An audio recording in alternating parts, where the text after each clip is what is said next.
Today, we're diving into one of the most talked about topics in South Africa right now, the Basic Education Laws Amendment, or BELA Bill.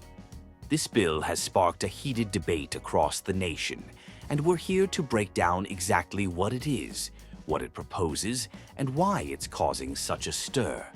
So, what is the BELA Bill? The BELA Bill is a proposed piece of legislation that aims to amend key education laws in South Africa, specifically the South African Schools Act of 1996 and the Educators Employment Act of 1998. If passed, it would introduce some significant changes to the education system. Let's take a closer look at the main amendments. First up, the bill proposes making Grade R compulsory. That's right, Grade R, the year before Grade 1, would become a mandatory part of schooling for all children in South Africa.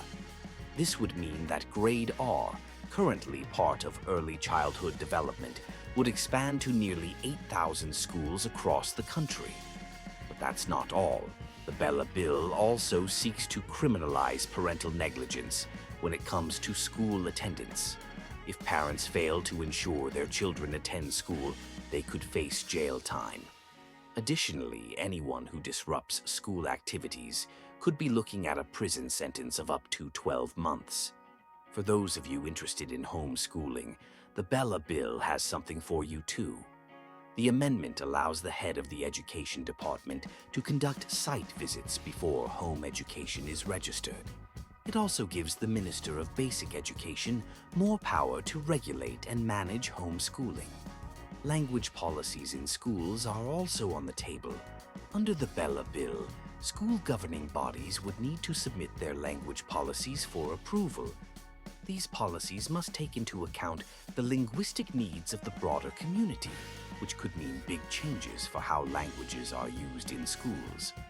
The bill also touches on religion, proposing that school codes of conduct should respect cultural and religious beliefs. This means that students could seek exemptions from certain requirements if they conflict with their religious practices. And lastly, the BELA Bill reaffirms the ban on corporal punishment in schools. It proposes fines or even imprisonment for anyone who administers corporal punishment.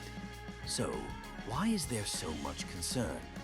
Critics of the bill, including members of the Democratic Alliance, argue that it centralizes decision-making power and undermines the authority of school governing bodies.